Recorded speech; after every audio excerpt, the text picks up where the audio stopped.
మీరు నోస్ బ్లాక్తో చాలా రోజుల నుంచి సఫర్ అవుతున్నారా? టాబ్లెట్స్ వాడినా కూడా కంప్లీట్గా రిలీఫ్ ఉండట్లేదా? చాలామందికి ఇదొక సింపుల్ కోల్డ్ అనుకుంటారు. ఇన్సైడ్ లోపల డీవియేటెడ్ నేసల్ సెప్టమ్ అనే ప్రాబ్లం ఉండిండొచ్చు. మన నోస్ మధ్యలో ఒక చిన్న సపరేట్ పార్టీషనింగ్ ఉంటుందన్నమాట. దీనినే నేసల్ సెప్టమ్ అని అంటాము. ఇది బెండ్ అయితే ఎయిర్ ఫ్లో అనేది కరెక్ట్గా ఉండదు. అందుకే మీకు వన్ సైడ్ ఎక్కువగా బ్లాక్ ఉందేమో అన్నట్టుగా అనిపిస్తుంది. అండ్ నైట్ టైంలో కూడా బ్రీతింగ్ చాలా ఇబ్బందిగా ఫీల్ అవుతారు.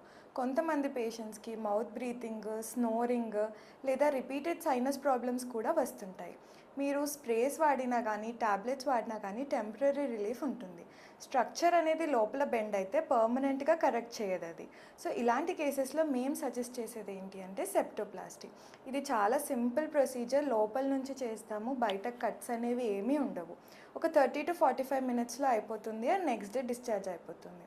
ఫేస్ షేప్లో లేదా నోస్ సైజ్ అండ్ షేప్లో ఎటువంటి చేంజ్ అనేది ఉండదు. సర్జరీ తర్వాత బ్రీతింగ్ కూడా చాలా బెటర్గా అనిపిస్తుంది అండ్ మీ స్లీప్ క్వాలిటీ కూడా ఇంప్రూవ్ అవుతుంది. సైనస్ ప్రాబ్లమ్స్ కూడా ఆటోమేటిక్గా తగ్గుతాయి.